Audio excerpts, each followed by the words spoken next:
Isso. E aí, gente, então nós estávamos na questão 10, né? Na número 10. Televisão não é vida real. Na vida real, as pessoas têm que deixar o barzinho ou a boate e ir trabalhar. Às vezes a gente assiste um filme, uma novela, e a vida é super fácil, é uma vida muito boa, é vida de balada, né? Você não tem preocupação com nada nessa vida e tudo dá certo no fim. Então ele está dizendo que a vida não é filme, a vida não Mas, é novela. professora, Oi. professora, tem muita gente que hoje em dia vive ainda às custas dos pais, vive só em festa, só bebe. Não sei, né? Pior que é. Mas eu era assim, só que só não bancava, não. Minha mãe tá Eu falando sou que o eu era tipo, igual a isso. eu Gente, sou o tipo de gente que vai na festa, passa 10 minutos e quer ir embora pra casa. Nossa, depois que eu criei maturidade, eu sou. Não, filha, dá licença. Depois que eu criei. Não pode, não. Depois que eu criei maturidade. não quer nem saber mais de festa, nem uma resenha. Nossa, eu não aguento mais, não. Parece que tenho 60 anos. Pois é. E assim, as pessoas, quando o dinheiro não é delas, fica mais fácil ainda de gastar, né? Bem mais fácil de gastar. Tem isso. Aqui na minha cidade tem muita gente. Pois é. Pessoal, boa noite. Que é o Renato. É o seguinte, um dizer aí que é bem verdadeiro, né? Vem do Maquiavel, aí um pouquinho de sabedoria até antiga. Nós não vivemos no céu ideal, e sim nós vivemos na terra real. Então, muitas vezes a má preparação que nós temos, não só no ensino médio, mas também até na universidade, que deixa algumas falhas, acabam nos prejudicando enquanto profissionais. No Brasil tem muita gente formada em vários cursos. No entanto, no final da peneira, poucos é que conseguem realmente uma posição de destaque. Uhum. Isso é bem verdade.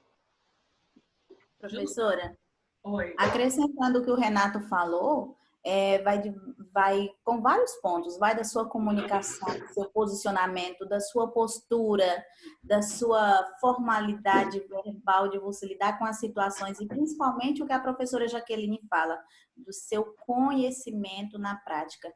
Você tem que argumentar, porém você tem que ter conhecimento naquilo que você está falando. E quando você tem bagagem de conhecimento, quando você consegue debater com outra pessoa, quando você tem um respaldo para poder debater com outra pessoa, você sempre tem uma visão diferenciada das outras, dos demais.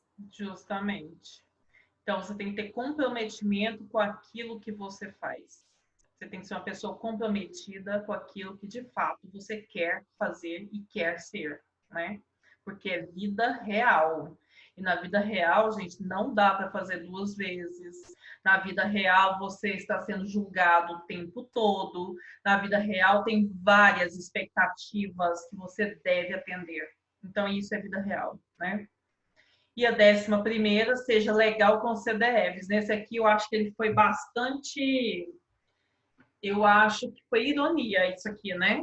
A forma como ele coloca. Seja legal com CDFs. Ninguém gosta dos CDFs porque são aqueles estudantes que só pensam em estudar. Então, pensam em estudar, largam de ir para a balada, largam de ir para o barzinho, deixam o cinema para depois, para poder estudar. Esses, segundo Bill Gates, são os que vencem na vida. E a gente sabe bem que são os que têm grande chance de vencer mesmo, né? Então, ele diz, seja legal com CDFs, aqueles estudantes que os demais julgam que são os patetas. Existe uma grande probabilidade de você vir a trabalhar para um deles. Então, existe uma grande probabilidade caso você não faça nada disso que ele propõe que seja feito, né? Então, essas são as dicas que o Bill Gates deu para essa turma de alunos do ensino médio de uma escola dos Estados Unidos, alunos da classe média alta. Vamos lá, então. Caso você não conheça, procure saber um pouco da biografia do Bill Gates. Quem é o Bill Gates, gente? Quem é ele? É aquele lourinho magricelo que criou a maior rede de meme do mundo? É? Meme? Foi. Bill Gates é o dono, ou quem criou a Apple, sei lá. A Microsoft. Microsoft desenvolveu as redes. desenvolvedor de redes, tecnologia, não é? Então, Bill Gates, ele é... Então, a primeira pergunta aí... Gente, antes de eu falar da primeira pergunta, tem uma observação no final. Você deve construir respostas dissertativas com no mínimo 5 linhas, certo? Então, cada uma delas aí tem que ter 5 linhas no mínimo, ok? Professora, Oi. mas as linhas do celular é diferente da do computador, como é que faz? Uai, gente. Vocês vão ter que fazer É porque A do celular. A do celular é menorzinha, então a gente escreve menos. Gente, Pois é, eu acho que eu vou fazer pelo celular, né, Álvaro? Eu sou esperto, gente. Eu acho que eu vou fazer pelo celular Professora, eu também, só né, tenho o Álvaro? celular pra fazer, aí não sei como é que faz. Eu penso. Enfim, fala Eu só. ainda tiro print. Pra dizer assim, ó, 5 linhas, deu 5. Vou fazer isso também. E lá pra Professora, mas mudar, a acontece culpa não é assim, minha, não. de responder nesse quadro No aí, Word, então, algumas- no celular, que vai dar tudo certo no fim. professor, acontece também de preencher esse quadro aí, as respostas não ir da falha e responder pensei que só era uma mentira. ou duas. Aí tem que responder lá no Word e enviar o arquivo. Aí vai. O meu não vai aconteceu enviar isso o ainda, não. arquivo. Fica mais fácil, Porque- então, enviar o arquivo do que responder aí É. mesmo. Responder lá no Word e enviar o arquivo. Porque às vezes que a gente responde esse quadrinho, já aconteceu comigo eu responder 3 e só 2 questões ou uma. Ah, tá. Então, façam isso. É bom o Lucas ter dito, que aí você já tem a experiência, né? Façam isso, então, porque é certeza que vai, né?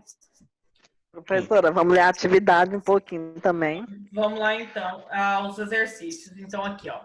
Primeiro, quem é o Bill Gates para poder dizer o que disse a esse grupo de jovens americanos ricos? Quem é ele? Eu sei que ele é fundador da Microsoft. Sei lá. Microsoft. Sim, É isso aí. Microsoft. justamente. Então, quem é ele, necessariamente, para poder ter autoridade para dizer essas coisas que ele disse para esses meninos? Quem é ele? Ele é um homem que teve uma história, digamos que foi de luta, né, professora? Que foi o quê? Não entendi o final. De luta mesmo, por causa que ele foi um homem que batalhou para ter as coisas dele. Então, ele batalhou para ter as coisas dele. Ele é um dos homens mais ricos do mundo. Ele destina parte dos lucros dele para programas sociais, não é? Também fala que Não. Exato. Ele pode ter sido um dos CDFs, né? Certeza que foi. Eu posso falar uma coisa que ele já falou, professora? Pode. também fala Talvez Bill que Gates falou assim ele não- que pera, calma. Enquanto ele tirava uma nota média e os amigos dele tiravam nota alta e ficavam se gabando, hoje em dia, os amigos dele trabalhavam na Microsoft e ele era o dono. Tipo, a vida dele teve uma... Ele não precisou ser tão inteligente, porém ele batalhou para ter o que ele teve realmente. Justamente. Ele não era CDF. e Tá? fala também que Ele era um Ele aluno deu a história do Naruto. para chegar onde ele chegou. E olha que ele chegou no topo, né? Ele é um dos mais ricos do mundo. Não é dos Estados Unidos, é do mundo. Certo? professora. Sim. E fala também que ele não perdeu a simplicidade por enriquecer, né? E isso, ele ainda continua sendo uma pessoa simples, como ele sempre foi, né? É isso também. Então, olha, gente. A partir desses dados, construam as 5 frases, o texto de 5 linhas aí e postem no menu, certo? Número 2. Que imagem ele tem desses jovens para falar dessa forma? Que imagem que o Bill Gates criou desses jovens para poder transmitir para eles os ensinamentos? Qual a imagem que ele tem? Porque eles são mimados, acho que tem tudo na mão. Igual, eu não sei quem falou que quem estuda o ensino médio tem tudo na mão. Eu acho que é outra coisa. Eu acho que a gente não pode nem colocar num balaio só, né? Porque quem faz esse teste tem tudo na mão. Mas esses alunos, para os pais, eles fizeram esse teste. Esses alunos... Gente, espera aí, deixa eu... Tá cortando. Nossa, pronto. Alguém desliga o microfone? Peguei. Esses alunos, para quem ele escreveu, os alunos que são o foco dele nesse caso aí, esses alunos em questão têm tudo, certo? A gente não pode colocar num balaio e dizer que todo mundo que faz ensino médio tem tudo, também não é verdade. Mas esses alunos em questão têm tudo.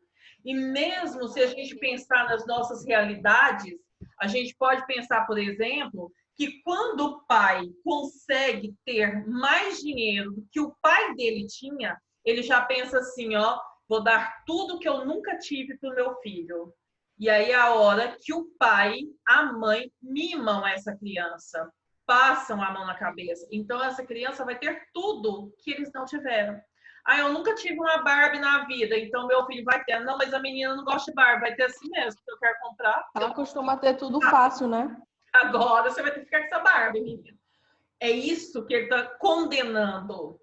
Porque, na verdade, é isso que nós fazemos, né? Então, quando ele pergunta que imagem ele tem desses jovens, para falar dessa forma, esses jovens que ele fala, olha, vocês não vão ter 20 mil reais. A vida não é fácil. Lutem para conseguir chegar onde vocês querem. Então, não, quando ele está fazendo, o professor está fazendo eu chorar aqui, ó. Ai, meu Deus. Tenho dó. Então, quando não chore. Então, quando a gente pensa que imagem de jovens é essa, nós estamos pensando em meninos que têm tudo na mão, que tem dinheiro para ir para balada, que tem dinheiro para comprar o melhor celular, que tem dinheiro para pagar para o coleguinha, que tem dinheiro para comprar cerveja, mesmo que não seja permitido, que tem dinheiro para fazer o que ele quiser. Se ele quiser sair de lá e ir para o shopping, deixar essas aulas, ele tem dinheiro para ir. Então, nós estamos falando, ele olha para esses jovens, o que ele vê nesses jovens são jovens consumistas, que querem ter ao invés de ser, certo? Então, pensem por esse lado. Então, qual a imagem que ele tem desses jovens? Jovens que pensam em ter mais do que ser. E ele está ensinando a ser e não a ter. Ok? Tudo bem? Número 2? Sim. Questão 3, então.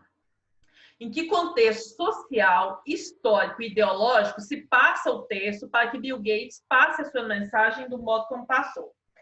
Quando a gente fala de referente, quando a gente fala de contexto, nós estamos falando de tudo isso, de social, de histórico e de ideológico.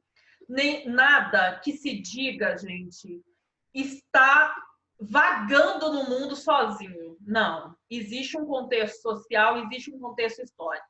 Nessa história aí do Bill Gates, qual é o contexto social? Qual é o contexto histórico? Qual é o contexto ideológico? Ideologicamente, nós já começamos, o número 2, né? Ideologicamente, ele percebe que essas pessoas estão pautadas, estão centradas pelo consumismo. Então, as pessoas pensam em ter.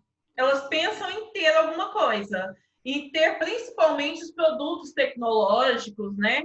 Pensam em ter coisas que vão facilitar a vida. Então, ideologicamente, quando ele disse isso, é porque ele pensa que esses jovens querem ter. Socialmente, onde é que se passa essa história? Onde essa história aí se passa? Escola. Numa escola de onde?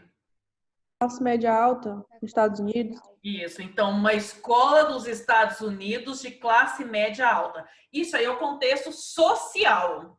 Então ele não está falando para criança pobrezinha que estuda na escola do governo e que o governo paga lanche e almoço para essa criança. Não é disso que ele está falando.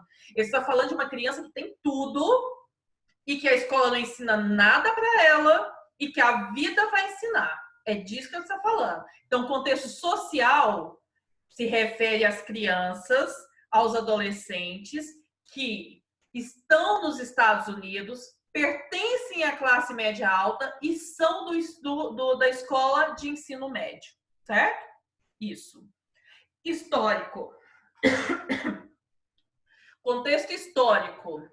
De acordo com a história, o Bill Gates construiu o que mesmo que vocês disseram? Ele é responsável pelo quê? Microsoft. E ele trabalha com o quê? Tecnologia. Tecnologia. Então, tudo que tiver relacionado com tecnologia, com inovação tecnológica, ele foi o pioneiro nessa área. E junto com ele, os Estados Unidos também saiu na frente nessa área. Os computadores que nós temos hoje, a tecnologia dos computadores que nós temos hoje é americana. A tecnologia dos celulares que nós temos hoje é americana. Então, toda a tecnologia, toda a inovação tecnológica é americana e, de algum modo, é atribuída também ao Bill Gates, porque ele foi um dos pioneiros, certo? O que isso tem a ver com a história, então? O que ele quer desses meninos, gente? Que os meninos façam o quê? Diferença. Que eles mudem alguma coisa na história. Eu acho que ele quer menos que isso ainda. Esforço E eles se como a senhora falou, que eles sejam. Professora, esforço e trabalho. Isso, então eles querem que esses meninos, pelo menos, continuem o que ele começou, para poder engrandecer tanto o nome dele, quanto dos Estados Unidos, para que os Estados Unidos continuem no mesmo lugar, na mesma posição em que ele está, que ele não perca isso. Então, o que ele quer de verdade é que esses jovens se esforcem para ser pelo menos o que ele é, pelo menos isso, certo? Então, qual é a mensagem? Número 4. Que mensagem é essa que ele quer passar? São duas coisas, então, que ele quer dizer aí. Primeiro, ele está fazendo uma crítica a quem? A quem é dirigida Ao a crítica? sistema? Ao sistema educacional e aos Pais. E aos pais, que facilitam a vida desse adolescente, certo? No primeiro momento, então, ele faz essa crítica ao sistema educacional, ele faz essa crítica aos pais e ele considera que essas crianças têm uma vida fácil. E isso não é bom por quê? Porque a vida não vai dar igual os pais dão. A vida não vai ser de mão beijada como os pais costumam fazer com as crianças, né? Então, não vai ser fácil. Então, como ele disse lá no primeiro, a vida não é fácil, acostume-se a isso. Primeira coisa é isso. Não fica pensando que a vida vai ser fácil, porque não vai. Certo? Pergunta. Professor, não vai dar para escrever. Não vai dar para escrever 5 linhas dessa 4 aí, não. Não, porque... Álvaro, pior que dá. Eu tô fazendo tudo que ela tá falando, eu já tô escrevendo aqui no computador e dá, viu? Dá, não, na minha mente aqui não tá dando, né? Tá bom, Brenda. E apontamentos. Eu não dei nem uma resposta, certo? Querendo te desanimar, não, viu, Álvaro? Mas dá. Brenda, depois nós conversa.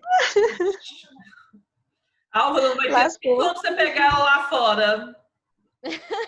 Pois o quê, não vai ter como. Nem tem lá fora mais, Álvaro. Olha que triste. Gente, alguma pergunta com relação ao desafio ainda? Ou eu posso prosseguir? Não, professora, só vamos com calma, porque senão não dá para mim enviar agora. Qual é a segunda parte da 4? Você só falou da primeira. Não entendi. Qual era a segunda parte da 4? A senhora só falou da primeira. Que a vida não é fácil e que eles devem se adaptar a essa questão. Obrigada. De nada. Meninos, então, peraí, deixa eu projetar para vocês aqui a tela.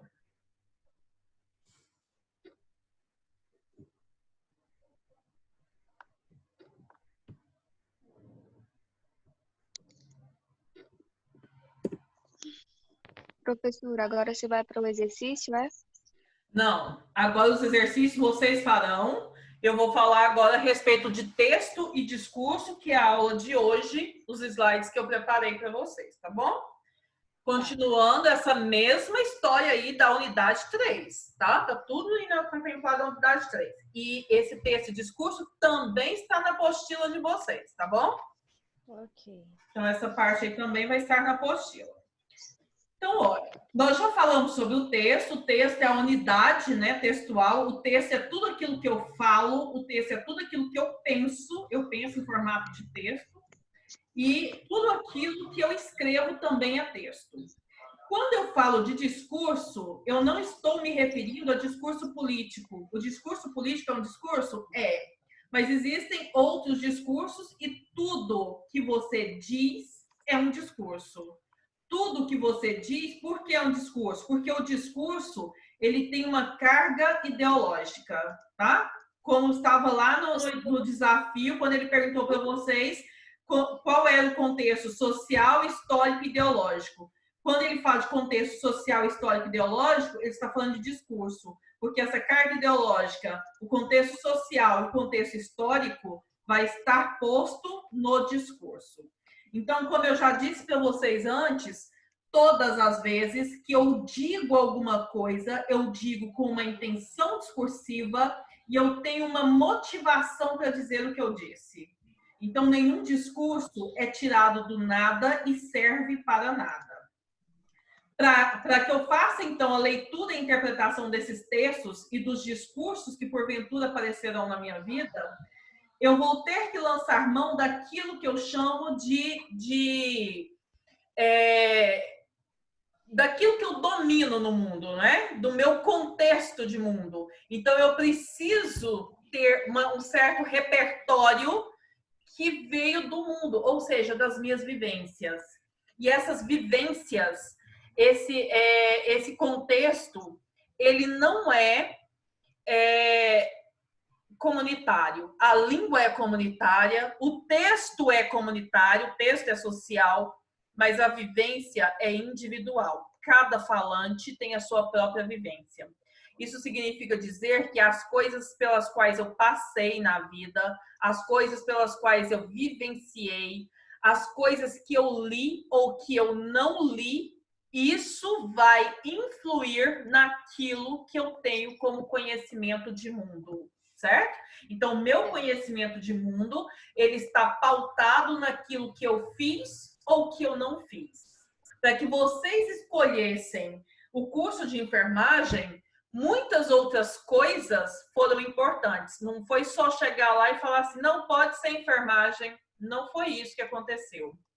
Então, várias coisas foram importantes. A Caroline contou aí um pouquinho da vida dela. Então, esse contexto da vida dela, de não ter uma mesa para estudar, isso aí é uma realidade da Caroline, certo? Isso é uma coisa vivida por ela. Isso vai implicar na forma de ela ver o mundo? Vai implicar no modo como ela vê o mundo, sim. Vai implicar na forma como ela lê o texto? Também vai. Então, não existe outra forma a não ser passando por isso. Vou explicando isso a partir do momento que eu vou mostrando os textos para vocês, tá bom? Vocês conseguem ver os slides? Sim, perfeitamente. Então, tá. Então vamos lá para o próximo slide. Ai, gente, peraí, que ele deu um... não estava passando. Então, elementos básicos da comunicação. Vamos começar por aí. Aqui nesse texto, como eu disse para vocês, quando a gente tiver um texto misto como esse, o que é um texto misto? Em que eu tenho linguagem verbal e linguagem não verbal, tá? Linguagem verbal é essa que está escrita. São os quadrinhos aí que estão escritos. E não verbal é o desenho. Os dois meninos, o muro aí onde eles estão, a forma como eles estão. Então, isso aí é o texto. Linguagem mista, porque possui tanto linguagem verbal como linguagem não verbal, certo? Quando eu tiver um texto desse modo, eu preciso ler as duas linguagens. Se eu não ler as duas, porque uma complementa a outra. Se eu não ler as duas, corre o risco de eu não entender o texto na sua totalidade. Pode ser que essa mensagem, então, fique incompleta, certo? Então, olha, vamos ler primeiro a linguagem não verbal. Nós temos aí 2 meninos, um parece que segura aí um jornal, né? Um livro, mas faz um jornal, isso aí. Um segura um jornal. E aí, nós temos uma coisa muito interessante nesse texto, que nós temos um menino bem negrinho e um outro bem branquinho, parece até ruivo, não é? Sim, então, o menino é até ruivo. Então, nós temos uma diferença de cor aí, que para nós, sem a gente ler nada desse texto, já significa uma coisa. Então, para nós, mesmo considerando que os brasileiros não sejam racistas, para nós já significa que, sei lá, vai dar alguma coisa errada aí, tem 2 pessoas de cores diferentes, isso aí já é um problema. Na verdade, é. Porque nós somos racistas, sim. Então, olha, no primeiro quadrinho ele diz: o que você acha desse papo sobre racismo, Rafael? Aí o Rafael responde, né? Eu só queria que esse povo visse o mundo como eu vejo. Mas, Rafa, você é cego. Exatamente. Como que o Rafa vê o mundo? Tudo preto. Escuro. Sem preconceitos. Sem preconceitos. A resposta é essa, gente. Sem preconceitos. O Rafael enxerga que o coleguinha dele é tão negrinho assim? Não. Não. Ele vê todo mundo da mesma forma. O Rafael nem imagina a cor desse menino, porque o Rafael é cego para as coisas que são visíveis, para as coisas visíveis. Então, isso significa dizer que o Rafael não enxerga as aparências, enxerga a essência. Ele enxerga o que esse menino é. O que ele é? Ele é meu amigo, ele é bom para mim, ele me faz companhia, ele me traz alguma coisa, ele partilha o dia comigo. Então, não importa se ele é branco, se ele é preto, se ele é amarelo, se ele é azul. Não faz diferença, porque realmente, gente, não faz. Não faz diferença saber se a pessoa é índio ou se a pessoa é branco. O povo tem medo de índio. Já ouviram falar disso? Nossa, não anda em tal lugar de jeito nenhum que ela tem índio. Índio é gente. Certo? Então, não faz diferença.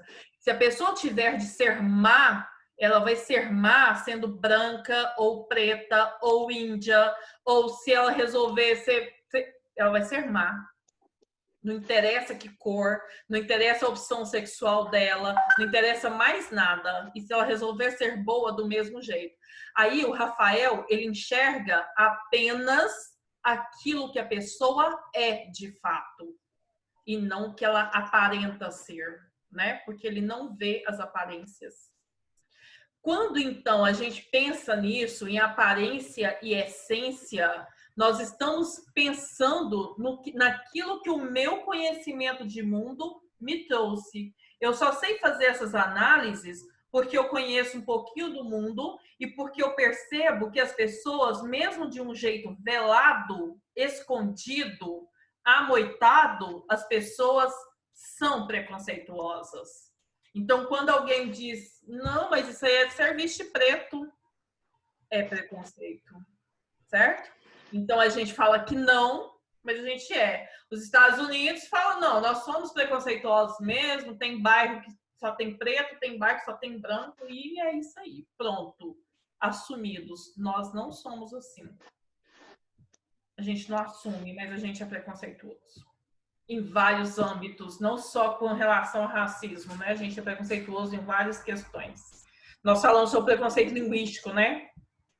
Então, vamos Professora, lá. falando, só um minutinho. Falando dessa questão do racismo, tem um sociólogo, né, o Roberto da Mata, que trabalha, que ele defende a tese que, no Brasil, o racismo é de marca, é pela cor da pele. E nos Estados Unidos estão falando de origem.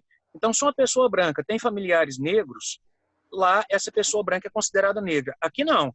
Aqui a gente olha, vê um irmão branco e negro, né? O racista considera o negro inferior, mas considera o branco como normal e tudo. Então tem essa diferença. E a partir do ponto de vista aí que ajuda a gente em sociologia, dá para entender um pouco melhor da questão no Brasil, dessa discriminação mesmo, esse racismo, apesar do Brasil ser um país miscigenado em sua maioria, né? Toda a formação nossa é miscigenada. Nós não somos um país de pessoas ibéricas, brancas, ou caucasianas, ou arianas. Nós somos frutos de uma grande miscigenação. Isso. Quem é que estava falando mesmo que eu não vi aqui? Sou eu, Renato, professor. Renato, isso. Renato, você fez uma excelente observação em relação a isso. Aí eu só tenho uma pergunta, Renato. Nós os enxergamos de que cor? Olha, particularmente, como eu tive o privilégio, estava até conversando com um amigo meu hoje, eu tive o privilégio de crescer com pessoas diferentes, negras, brancas e tudo mais.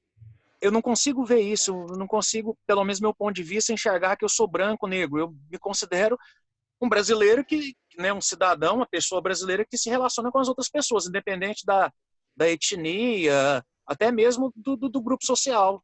Né? Só que a gente sabe que não é bem assim que acontece em todas as esferas. Existe uma diferenciação muito grande de tratamento. Até pela questão econômica mesmo. Às vezes você pode ser até uma pessoa branca, mas você é discriminado porque você não tem a mesma situação econômica daquele grupo que você está no momento. Isso. Mas eu sou colorida. Quando eu pergunto a você como que nós nos vemos, a gente se vê no máximo, como pardo. Não é isso? Eu sou branco. Então, Professora, branco ou é pardo? Professora, eu sou branco. Aí, ó, tá vendo? Eu sou branco. Eu sou colorida. Eu sou amarelo. O colorido, na verdade, eu acho que é o melhor. A melhor designação para o brasileiro é esse, é colorido. Mas aí que tá. Essa escala de cores foi inventada só no Brasil, assim, é uma coisa nossa. Pardo, não sei o quê. Tem documento meu que eu sou pardo, tem documento que eu sou branco. Eu sou queimado do sol porque eu ando de moto, mas se você for perguntar a cor da minha pele mesmo, eu sou branco. Não tem como eu falar que eu não sou branco, sou caucasiano. Renato, essa história de cor, ela vem lá da Europa, tá? Ela não é daqui, ela vem da Europa. Para poder dizer justamente isso. Todas as pessoas que estão no norte do quê? No norte do mundo.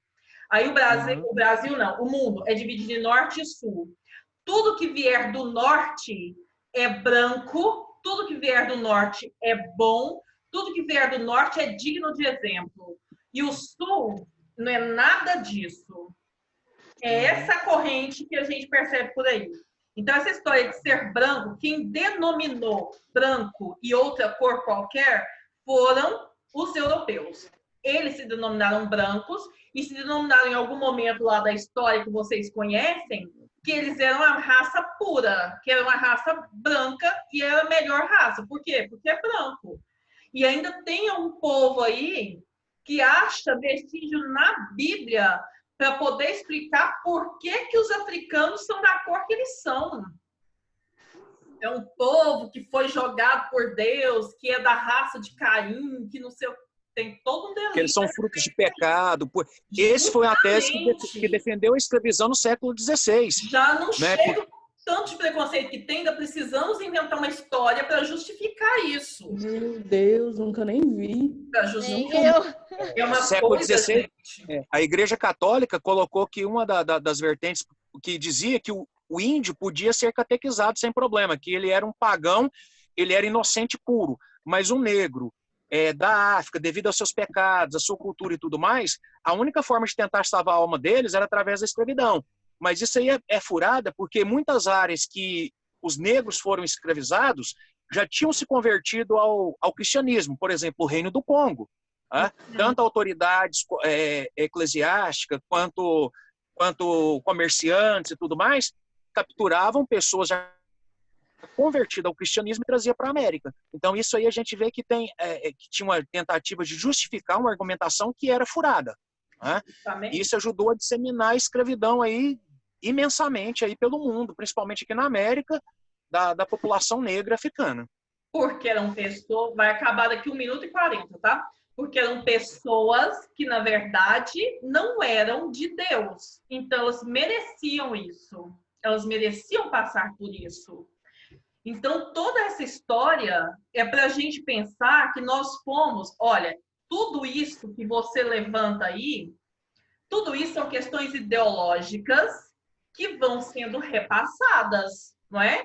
e que nos faz acreditar. Tem gente que acredita piamente nessa história aí do Caim.